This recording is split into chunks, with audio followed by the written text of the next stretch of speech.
Yeah. Good morning, all. Today we are discussing some few small topics. Is interview. Interview നമുക്ക് എല്ലാവർക്കും അറിയുന്ന ഒരു area ആണ് ഈ ഇന്റർവ്യൂ എന്നുള്ളത്. വളരെ സിമ്പിൾ ആയിട്ടുള്ള ഒന്ന്. അപ്പോൾ interview different types of interviews are there and some methods, some guidelines are there. Basically, interview is the verbal conversation between two or more people. The objective of collecting relevant information for some purpose.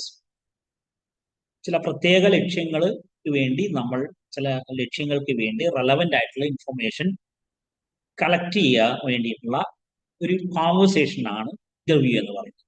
നമുക്കൊരു first hand ആയിട്ടുള്ള ഒരു ഡാറ്റകൾ അതിലൂടെ ലഭിക്കും. Primary datas കിട്ടാൻ വേണ്ടി നമ്മൾ നടത്തുന്ന ഒരു പ്രോസസ്സാണ് വേർബൽ കോൺവെർസേഷൻ ആണ് ഇന്റർവ്യൂ എന്ന് പറയുന്നത്. രണ്ടോ അതിലധികമോ ആൾക്കാർ അതിനകത്ത് ഉണ്ടാവാം. അതാണ് ഇന്റർവ്യൂ എന്ന് പറയാൻ ഒരു സിമ്പിൾ ആയിട്ട് പറയാൻ പറ്റുന്ന ഒരു definition. Interview is the verbal conversation between two or more people with the objective of collecting relevant information for some purpose. There are different types of interviews. ഒരുപാട് ടൈപ്സ് ഉണ്ട്. നമ്മൾ അതിലൊരു 4 ടൈപ്സ് ആണ് ഇവിടെ മെൻഷൻ ചെയ്തിട്ടുള്ളത്. Personal interview, telephonic interview, then third one focus group interview, depth interview, ഇനിയും structured, unstructured, group interview, ഇങ്ങനെ പല രീതിയിലും നമുക്ക് വേണമെങ്കിൽ ഇതിനെ ടൈപ്സ് ആയിട്ട് പല ടെക്സ്റ്റുകളിലും ആ രീതിയിലും അവൈലബിൾ ആണ്. First one personal interview. Face to face two way communication between the interviewer and the respondent. രണ്ടുപേരടങ്ങുന്ന ഒരു ഫേസ് ടു ഫേസ് കമ്മ്യൂണിക്കേഷൻ ആണ് പേഴ്സണൽ ഇന്റർവ്യൂ എന്ന് പറയുന്നത്. ഫേസ് ടു ഫേസ് ആയിട്ടുള്ള communication. Generally the personal interview is carried within a planned manner as a structured interview. പലപ്പോഴും ഈ personal interview എന്നുള്ളത് structured interview ആയിരിക്കും. ഇപ്പോൾ നേരത്തെ പറയാത്തൊരു ടൈപ്പ് ഓഫ് ഇന്റർവ്യൂ ആയിട്ട് നമുക്ക് കൺസിഡർ ചെയ്യാവുന്ന ഒരു ഇന്റർവ്യൂ ആണ് structured interview. Then unstructured interview ഉണ്ടാവും. സ്ട്രക്ചേർഡ് ഇന്റർവ്യൂ ആകുമ്പോൾ നമ്മൾ സിസ്റ്റമാറ്റിക് ആയിരിക്കും. ഒന്നുകൂടി ഈവൻ ക്വസ്റ്റ്യൻ പോലും എന്തൊക്കെ ചോദിക്കണം, സബ് ക്വസ്റ്റ്യൻസ് ഇതൊക്കെയും സ്ട്രക്ചേർഡ് ആയിരിക്കും. സോ പേഴ്സണൽ ഇന്റർവ്യൂ പലപ്പോഴും സ്ട്രക്ചേർഡ് ആയിരിക്കും. അൺസ്ട്രക്ചേർഡ് നടക്കാറുണ്ട്. അത് ഈ പറഞ്ഞ പോലെ ആളുടെ ഒബ്ജക്റ്റീവിനനുസരിച്ച് അല്ലെങ്കിൽ എന്ത് ഡാറ്റ കിട്ടണം എന്നതൊക്കെ അനുസരിച്ച് ഡിഫറെന്റ് ആവും. നമ്മളിപ്പോ അത്യാവശ്യം ഈ ഒരു മീഡിയാസിന്റെ, വിഷ്വൽ മീഡിയാസിന്റെ ഭയങ്കരമായിട്ടുള്ള ഒരു എക്സ്പോഷർ ഉള്ള കാലത്ത് എല്ലാവരും ഇന്റർവ്യൂസ് കണ്ടക്ട് ചെയ്യുന്നുണ്ട്. നമ്മുടെ local medias, then even individual ആയിട്ടുള്ള ആൾക്കാർ, എല്ലാവരും യൂട്യൂബ് ചാനലൊക്കെ ചെയ്യുന്നവരും അതേപോലെ തന്നെ യൂട്യൂബ് ചാനൽ ഒരുപാട് കാണുന്നവരാണ്. അതിലൊക്കെ സോഷ്യൽ മീഡിയാസിലൊക്കെ ഇത്രയും ഇന്റർവ്യൂസ് നമുക്ക് കാണാൻ പറ്റും. ദെൻ നമുക്കും അത്തരം ഇന്റർവ്യൂസ് ഒക്കെ ചിലപ്പോൾ ചെയ്യേണ്ടി വരും. യൂട്യൂബ് ചാനലൊക്കെ എല്ലാവരും പുതിയ കാലത്ത് ടീച്ചേഴ്സ് എന്തായാലും ക്രിയേറ്റ് ചെയ്യേണ്ടതാണ്. Then telephonic interview. Information is collected from the respondent by asking questions on the phone. The combination of telephone and computer has made this method more popular. ശരിക്കും ഇതൊരു പഴയ ഒരു സ്റ്റൈൽ ഓഫ് ഇന്റർവ്യൂ ആണ് telephonic interview എന്ന് പറയുന്നത്. ഇപ്പൊ അത് even telephonic എന്ന് പറയുന്നത് സോഷ്യൽ മീഡിയയുടെ ഒരു കടന്നു വരുമ്പോഴുകൂടി അതൊന്നുകൂടി അഡ്വാൻസ്ഡ് ആയ രീതിയിലേക്ക് കാര്യങ്ങൾ പോയിട്ടുണ്ട്.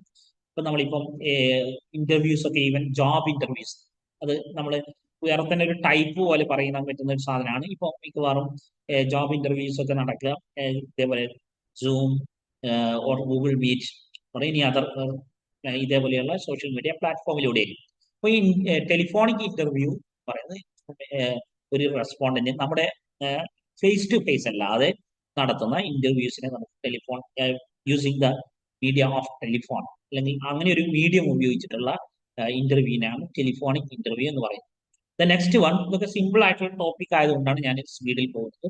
Focus group interview. It's an unstructured interview which involves moderator leading a discussion between small group of respondents on a specific topic. നമുക്കൊരു പ്രത്യേക ടോപ്പിക്കിൽ നമ്മൾ നടത്തുന്ന ഇപ്പൊ ചാനൽ ചർച്ചകളിലൊക്കെ നടക്കുന്നത് ചിലപ്പോഴൊക്കെ ഒരു ഫോക്കസ് ഗ്രൂപ്പ് ഇന്റർവ്യൂ ആണ് പലപ്പോഴും.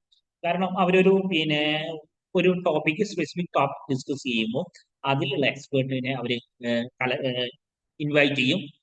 എന്നിട്ട് അതിലൊരു ലീഡിങ് ഒരു ആങ്കർ ഉണ്ടാവും, അയാൾ ആ ഡിസ്കഷൻ ലീഡ് ചെയ്യും. ഈ രീതിയിൽ നടത്തുന്ന ഇന്റർവ്യൂവിനാണ് ഫോക്കസ് ഗ്രൂപ്പ് ഇന്റർവ്യൂ എന്ന് പറയുന്നത്. നമ്മളിന്ന് ഏറ്റവും കൂടുതൽ ന്യൂസ് ചാനലിൽ കാണുന്ന ടൈപ്പ് ഓഫ് ഇന്റർവ്യൂ ആണ് focus group interview.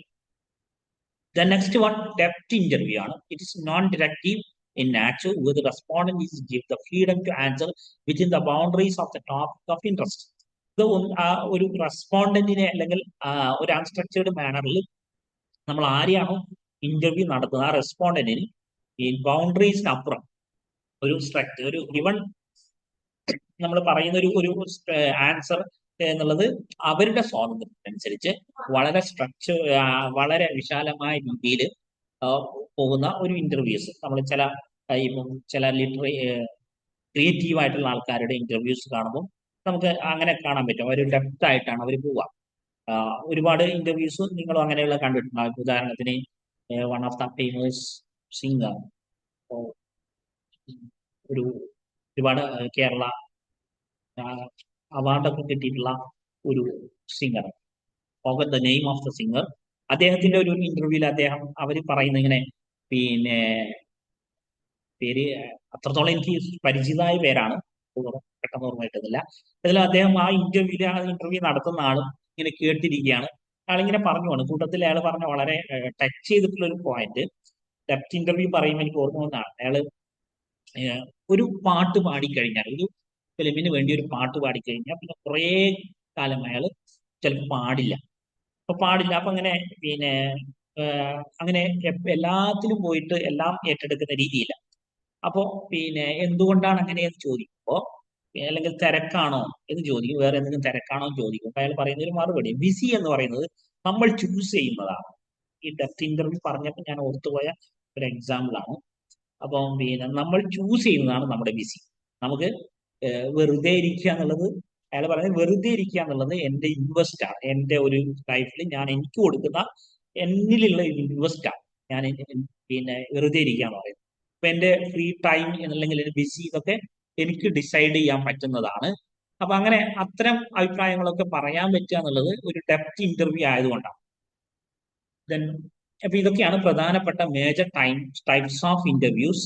There are some other forms of interviews like informal interview, general interview, standardized interview, open-ended interview, closed fixed response interview. ഈ പറഞ്ഞ പോലെ ഓപ്പൺ എൻഡഡ് എന്ന് പറയുമ്പോൾ നമുക്ക് പിന്നെ എന്തും പറയാം ഇന്റർവ്യൂവർക്ക് അല്ലെങ്കിൽ റെസ്പോണ്ട് ചെയ്യുന്ന ആൾക്ക്.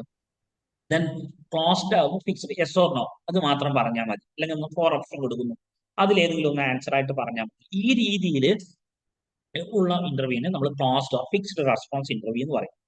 അപ്പം നിങ്ങൾ പിന്നെ ഞാൻ പറഞ്ഞു ഇന്റർവ്യൂ ടൈപ്സ് ഓഫ് ഇന്റർവ്യൂ എന്ന് പറയുമ്പോൾ നമ്മൾ ഈ ഒരു ഇന്റർവ്യൂവിൽ മാത്രം ഫോക്കസ് ചെയ്യണമെന്നില്ല. നിങ്ങൾക്ക് അറിയാവുന്ന എല്ലാ ടൈപ്സും നിങ്ങൾക്ക് ഇതിനകത്തേക്ക് കൊണ്ടുവരാവുന്നതാണ്. മേജർ ആയിട്ടുള്ള ചില ടൈപ്സ് മെൻഷൻ ചെയ്തു എന്നേ ഉള്ളൂ. Then procedure of conducting an interview, second ആയിട്ടുള്ള ഒരു കാര്യം procedure, how to conduct an interview. First greeting ആണ്. The interview is the person to be interviewed respectfully. First greeting ചെയ്യും, എല്ലാത്തിലും ഉള്ള പോലെ എല്ലാ കോൺവെർസേഷനിലും ഉള്ള തന്നെ ഗ്രീറ്റ് ചെയ്യാന്നുള്ളതാണ് ഫസ്റ്റ് ഫേസ് എന്ന് പറയുന്നത്. ദെൻ ഇൻട്രൊഡ്യൂസിങ് വൺസ്, ആരാണ് ഇന്റർവ്യൂ ചെയ്യുന്ന ആള് അയാൾ ഇൻട്രൊഡ്യൂസ് ചെയ്യണം. Interviewer introduce himself or herself. Then explain the intentions. The interviewer should explain the intention of the process and അഷ്യൂസ് that there is no bad intention. കൃത്യമായിട്ട് യഥാർത്ഥത്തിലുള്ള ഇന്റർവ്യൂവറുടെ ഇന്റൻഷൻ പറഞ്ഞിരിക്കണം. അതൊരു prank ആയിട്ടുള്ള സാധനങ്ങളൊന്നും ശരിക്കും ഒരു ഗുഡ് ഇന്റർവ്യൂയുടെ ഒരു പിന്നെ സ്റ്റൈലല്ല. അത് പിന്നെ വേറെ തന്നെ ഒരു പിന്നെ യോണറാണ്, പുതിയ വേറെ തന്നെ ഒരു ഫീൽഡാണ് ഫ്രാങ്ക് എന്നൊക്കെ പറയുന്നത്. അത് പക്ഷേ ഇതിനകത്തേക്ക് വരാൻ പാടില്ല. ഇത് നമ്മൾ വളരെ ജെന്യൂൻ ആയിട്ട് വാട്ട് ഈസ് അവർ ഇന്റൻഷൻ എന്നുള്ളത് കൃത്യമായിട്ട് പറയണം. ദെൻ റിക്വസ്റ്റിംഗ് ആൻ ഇന്റർവ്യൂ, ഇത്രയും പറഞ്ഞ ശേഷം നമ്മൾ ഒന്നുകൂടി റിക്വസ്റ്റ് ചെയ്യണം ഓക്കെ ആണോ എന്നുള്ള കാര്യത്തിൽ.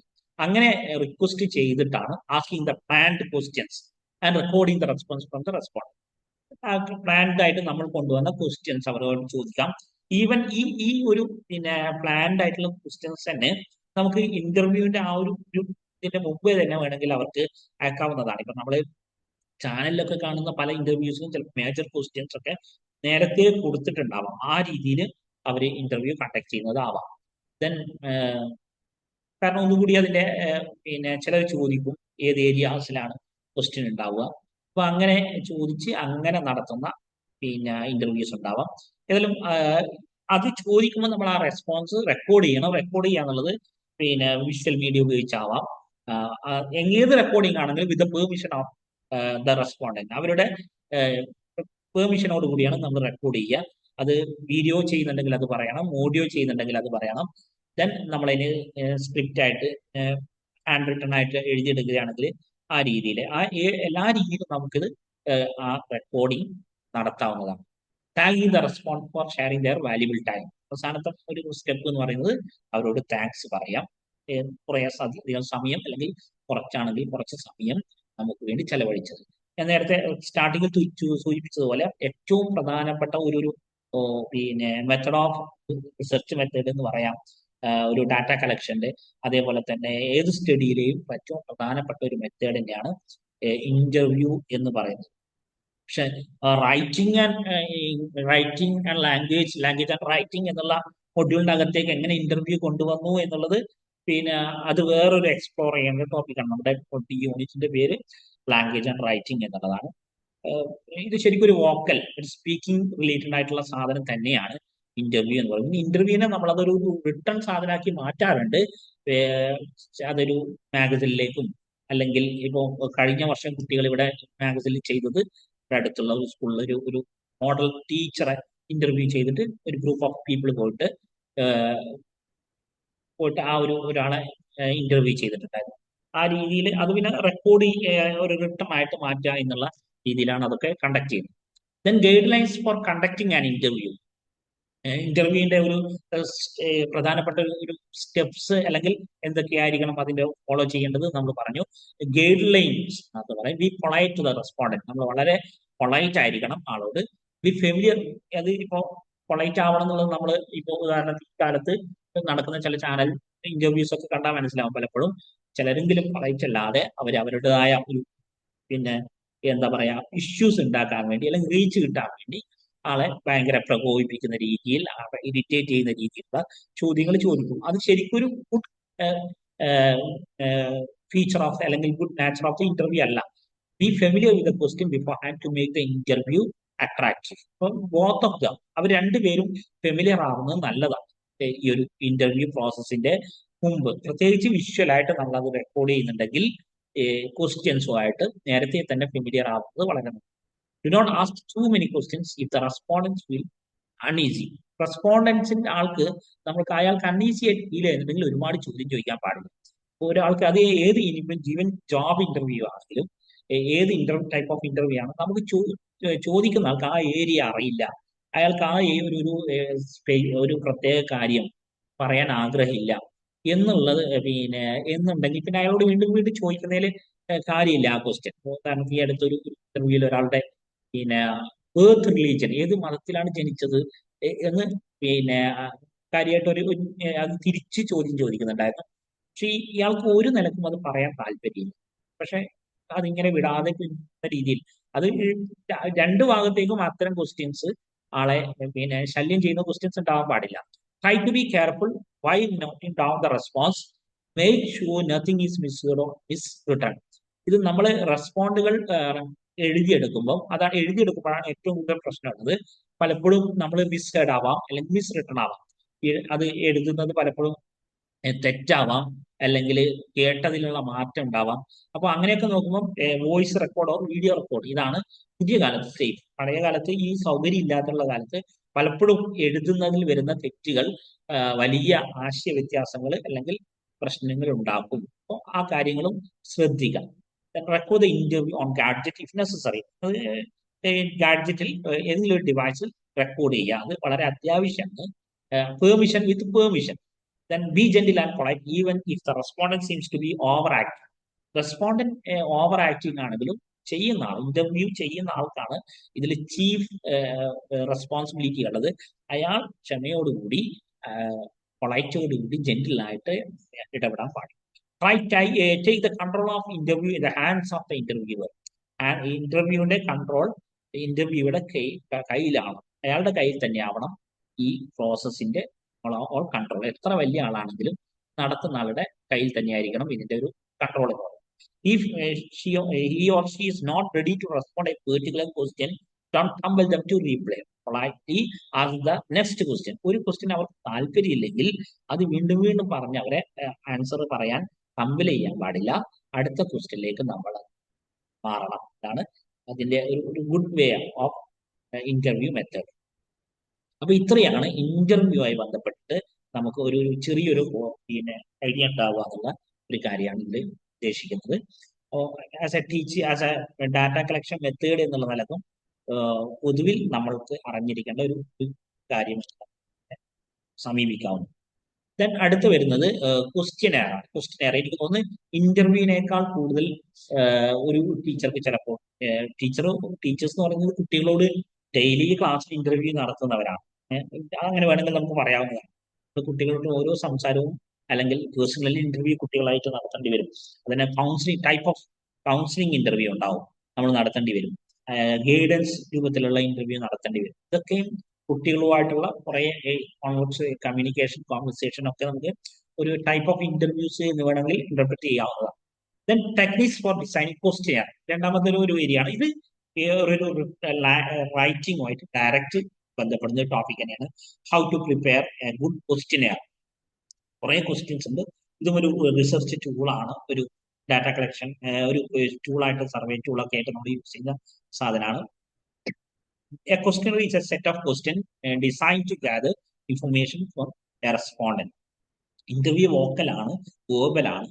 ക്വസ്റ്റ്യനെയർ എന്ന് പറയുന്നത് നമ്മൾ റിട്ടൺ ആയിട്ട് കൊടുക്കുന്ന സെറ്റ് ഓഫ് ക്വസ്റ്റ്യൻസ് ആണ്, designed to gather information from a respondent. It is the interface between the respondent and researcher and therefore plays a central role in the data collection process. ഇത് ശരിക്കും അവർക്കിടയിൽ ഉള്ള ഒരു പ്രധാനപ്പെട്ട ഒരു കാര്യമാണ്. അപ്പൊ നമുക്ക് ഒരു ക്വസ്റ്റ്യൻ ഏത് ഉദ്ദേശമാണോ ഉള്ളത്, ഏത് ഒബ്ജക്റ്റീവ് ആണോ അത് ബേസ് ചെയ്തുകൊണ്ട് ക്വസ്റ്റ്യനെയർ ഉണ്ടാക്കാം. ക്വസ്റ്റ്യനെയറിന് ഡിഫറെന്റ് ടൈപ്പ് ഓഫ് ക്വസ്റ്റ്യനേഴ്സ് ഉണ്ട്. അത് പിന്നെ ചിലപ്പോൾ നെക്സ്റ്റ് സ്ലൈഡിൽ മേ ബി തരും. ഇപ്പോ yes or no type questionnaire അല്ലെങ്കിൽ different types of scales and inventory അങ്ങനെയുള്ള അതിന്റെ ഒരു പിന്നെ എക്സ്റ്റൻഷൻ ആണ്. ക്വസ്റ്റ്യനെയറിന്റെ ഒരു എക്സ്റ്റൻഷൻ ആണ് അത് എന്നൊക്കെ പറയാം. A questionnaire may be interviewer administrate or a respondent completed using different methods of data collection. ഇത് ഇന്റർവ്യൂവർ അഡ്മിനിസ്ട്രേറ്റ് ചെയ്ത അല്ലെങ്കിൽ കംപ്ലീറ്റ് റെസ്പോണ്ടന്റ് കംപ്ലീറ്റ് ചെയ്ത അത് ഒരു മെത്തേഡ്സ് ഓഫ് ഡാറ്റ കളക്ഷൻ ആണ്. എന്ന് പറഞ്ഞാൽ ഒരു methods of data collection.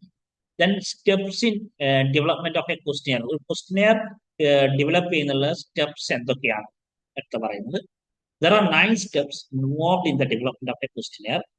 First one, decide the information required. എന്താണ് നമുക്ക് വേണ്ട ഡാറ്റ അല്ലെങ്കിൽ ഇൻഫർമേഷൻ എന്ന് നമ്മൾ ആദ്യം ഡിസൈഡ് ചെയ്യുക. Then define the target respondents. ആർക്കാണ് ഇത് കൊടുക്കേണ്ടത് എന്ന് നമ്മൾ റെസ്പോണ്ടന്റ് ആരായിരിക്കണം എന്ന് ഡിഫൈൻ ചെയ്യുക. Then choose the method of reaching your target respondents. അവരെ എങ്ങനെയാണ് നമുക്ക് എത്തിക്കുക എന്നുള്ളത്. റീച്ചിങ് യുവർ ടാർഗറ്റ് റെസ്പോണ്ടൻസ് ഇത് പിന്നെ ഗൂഗിൾ ഫോം വഴി കൊടുത്താൽ മതിയോ, അല്ലെങ്കിൽ ഡയറക്റ്റ് കൊടുക്കണോ, ഈ രീതിയിലൊക്കെ കാര്യങ്ങളൊക്കെ ചെയ്യാനുള്ളത്. നമ്മൾ ഗൂഗിൾ ഫോം ഒക്കെ എല്ലാവരും പ്രിപ്പയർ ചെയ്യാൻ പഠിക്കേണ്ട ഒരു സാധനമാണ്. വളരെ സിമ്പിൾ ആയിട്ട് നമുക്ക് ട്രീറ്റ് ചെയ്യാവുന്ന സാധനം. Then decide on question content. പിന്നെ കോണ്ടന്റ് എന്താവണം എന്ന് ഡിസൈഡ് ചെയ്യുക. എന്ത് ക്വസ്റ്റ്യൻ ആവണം നമ്മൾ കൊടുക്കേണ്ടത്. അതിൽ റിപ്പീറ്റേഷൻ വരാൻ പാടില്ല, ഓവർലാപ്പിംഗ് വരാൻ പാടില്ല, ആ രീതിയിൽ. അതേസമയം all question should be valid and decide on question. അങ്ങനെ ക്വസ്റ്റ്യനെ കുറിച്ചുള്ള എന്തായിരിക്കണം ക്വസ്റ്റ്യൻ എന്ന് ഒരു ഹയർ ലെവലിലേക്ക് പോകുമ്പോൾ ആ ക്വസ്റ്റ്യൻസ് ഒക്കെ നമ്മൾ പിന്നെ വളരെ വാലിഡും റിലയബിളും ഒക്കെ ആണോ എന്നൊക്കെ ചെക്ക് ചെയ്യും. സ്റ്റാൻഡർഡൈസേഷൻ പ്രോസസ് നടത്തും. ഇതൊക്കെ ചെയ്യും. ഡെവലപ്പ് ദ ക്വസ്റ്റ്യൻ വേർഡിങ് ഉണ്ടാവണം. Then put questions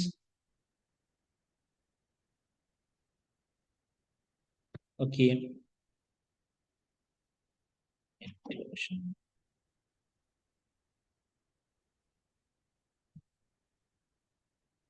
question wording ഉണ്ടാവണം. Put questions into a meaningful order and format. Question ഒരു മീനിങ്ഫുൾ ആയിട്ടുള്ള ഓർഡറും ഫോർമാറ്റും ഉണ്ടായിരിക്കണം. Then check the length of questionnaire. ക്വസ്റ്റ്യനെയറിന്റെ ലെങ്ത് അത് ഈവൻ ഓരോ ക്വസ്റ്റ്യന്റെ ആണെങ്കിലും നമ്പർ ഓഫ് ക്വസ്റ്റ്യൻ ആണെങ്കിലും ഒരു ഭയങ്കര അൺലിമിറ്റഡ് ആയിട്ടുള്ള അല്ലെങ്കിൽ കുറേ ഹ്യൂജ് നമ്പർ ഓഫ് ക്വസ്റ്റ്യൻസ് പലപ്പോഴും നമുക്ക് റീപ്ലൈ കിട്ടാനുള്ള പ്രശ്നങ്ങൾ ഉണ്ടാക്കും. Then check the length of pre test the questionnaire. Pre test നടത്തുക കുറച്ച് ആൾക്കാരിൽ. അപ്പോൾ അങ്ങനെ ടെസ്റ്റ് നടത്തുമ്പോഴാണ് നമ്മൾ ഇത് ഡെവലപ്പ് ചെയ്യുന്ന അല്ലെങ്കിൽ ക്രിയേറ്റ് ചെയ്യുന്ന ആൾക്ക് ചിലപ്പോൾ ശ്രദ്ധിക്കാത്ത ചില എറേഴ്സ് ഒക്കെ പ്രീ ടെസ്റ്റ് എന്ന് അത് കണ്ടെത്താൻ പറ്റും. ശരിക്കും നമ്മൾ ഒരു സ്റ്റാൻഡർഡൈസേഷൻ പ്രോസസ്സിലേക്കൊക്കെ പോകുമ്പോൾ അത് പ്രീ ടെസ്റ്റ് എന്ന് പറയുന്നത് സ്റ്റാൻഡർഡൈസ് ചെയ്യാൻ വേണ്ടിയിട്ടുള്ള ഒരു ഭാഗമാണ്. എന്നിട്ടാണ് അത് സ്റ്റാൻഡർഡൈസ് ചെയ്തിട്ട് അതിന്റെ ട്രൈ ഔട്ട് നടത്തും, അങ്ങനെയൊക്കെ ചെയ്യും. Then develop the final survey form. അവസാനം ഫൈനൽ സർവേ ഫോം ക്രിയേറ്റ് ചെയ്യുക അല്ലെങ്കിൽ ഡെവലപ്പ് ചെയ്യുക എന്നുള്ളതാണ് last.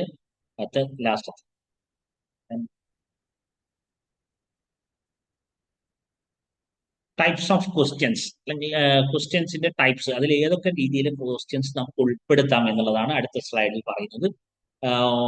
First one, open end or pre response questions. നമുക്ക് ഓപ്പൺ എൻഡഡ് ആയിട്ടുള്ള, നേരത്തെ ഞാൻ സൂചിപ്പിച്ചു, ഓപ്പൺ എൻഡഡ് ഇന്റർവ്യൂസിൽ നമ്മൾ ഓപ്പൺ എൻഡഡ് ഇന്റർവ്യൂസ് എന്ന് പറയാറുണ്ട്. അതിന്റെ അല്ലെങ്കിൽ വേറൊരു വേർഡാണ് ഫ്രീ റെസ്പോൺസ് ക്വസ്റ്റ്യൻ. എന്തും പറയാം അല്ലെങ്കിൽ എന്തും എഴുതാം. വളരെ സബ്ജക്റ്റീവ് ആയിട്ടുള്ള, അതിനൊരു സ്പേസ് കൊടുത്തിട്ട് സബ്ജക്റ്റ് ഫിറ്റ് ആയിട്ടുള്ള ക്വസ്റ്റ്യൻസ് അതിൽ ഉൾപ്പെടുത്തുക എന്നുള്ളത്.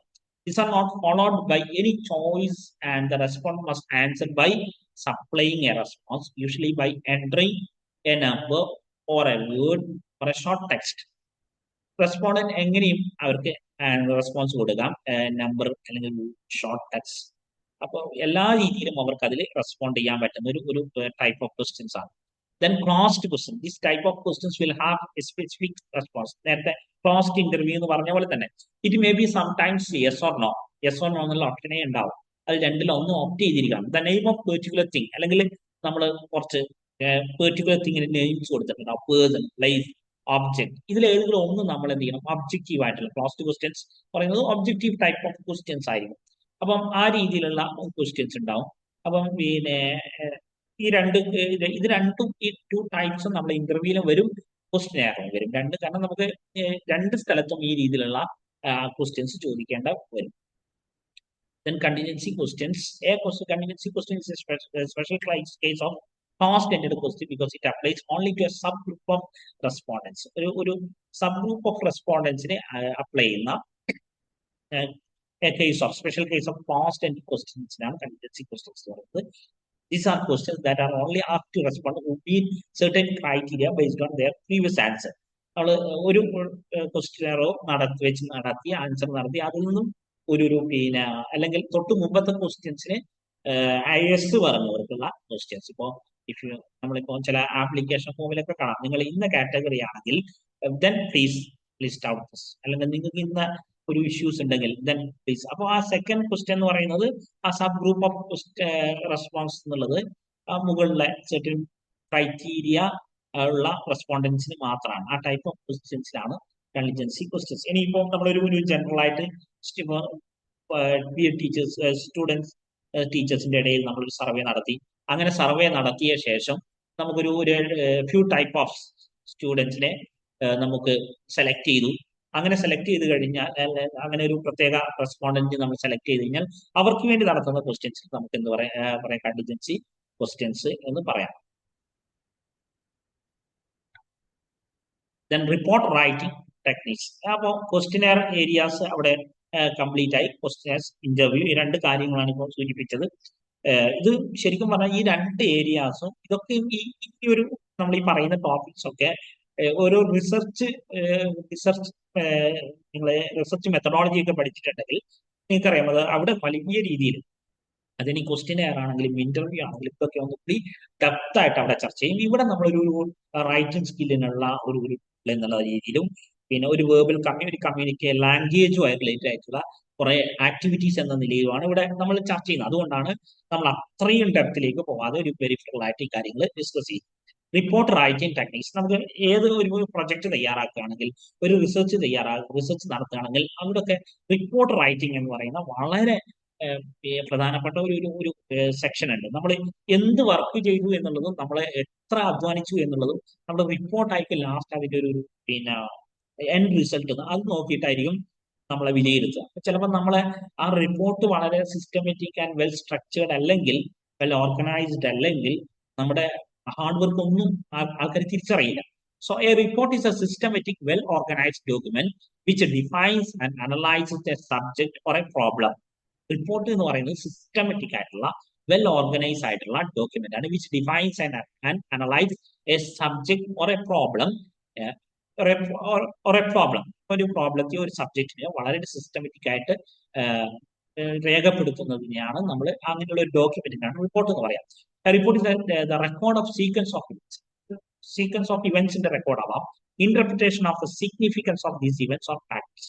ആ ഇവന്റ്സിന്റെ ഒരു ഇന്റർപ്രിട്ടേഷൻ ആവാം, അതിന്റെ സിഗ്നിഫിക്കൻസിന്റെ ഇന്റർപ്രിട്ടേഷൻ ആവാം, evaluation of the facts or result of the research presented, ഫാക്ട്സിന്റെ അല്ലെങ്കിൽ റിസൾട്ടിന്റെ ഇവാലുവേഷൻ ഉണ്ടാവും അതിന്റെ അകത്ത്, discussion of the outcomes of decision or course of action.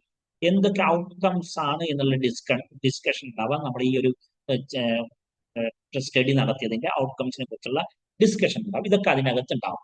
Then components of a report, എന്തൊക്കെയാണ് റിപ്പോർട്ടിന്റെ ഒരു ജനറൽ ആയിട്ട് ഉണ്ടാകുന്ന components. Unlike essays, reports R written in sections with headings and unlike essays, reports R written in sections. Essay ആകുമ്പോൾ നമുക്ക് sub topics കൊടുക്കാം, അത്രയേ ഉള്ളൂ നമുക്ക്. അതും ഈവൻ കമ്പൽസറി അല്ല. പക്ഷെ ഒരു എക്സാം പോയിന്റ് ഓഫ് വ്യൂലൊക്കെ എസ്സേസിന് സബ് ഹെഡിങ്സ് എന്നുള്ള വളരെ ഇമ്പോർട്ടന്റ് ആണ്.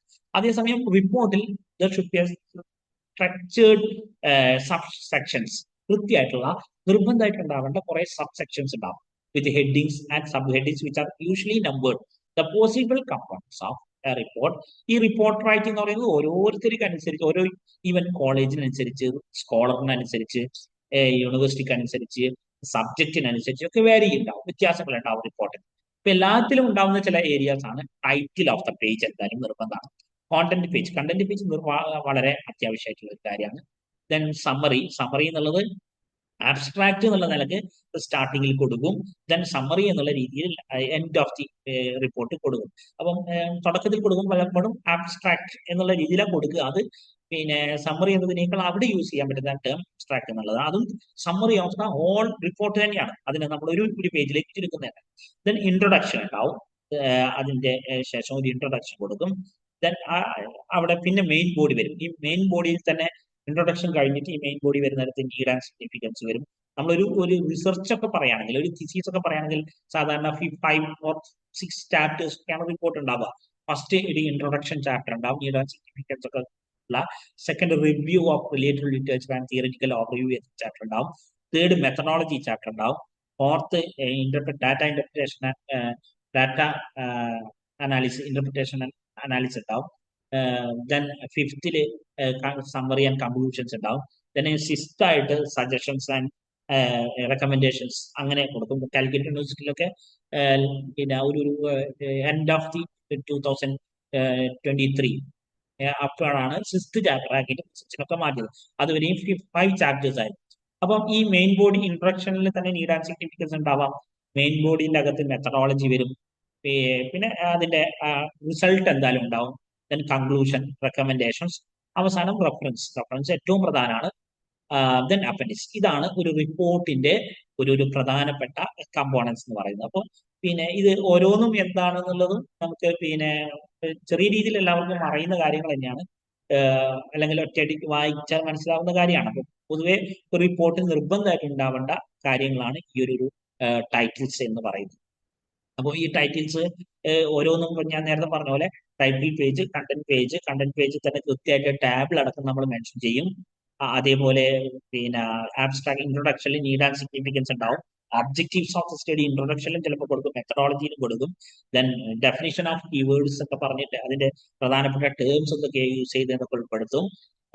അതേപോലെ methodology, which methodology methodology chapter തന്നെ പറഞ്ഞിട്ട് വേണമെങ്കിൽ റിപ്പോർട്ടിൽ ഉണ്ടാവും.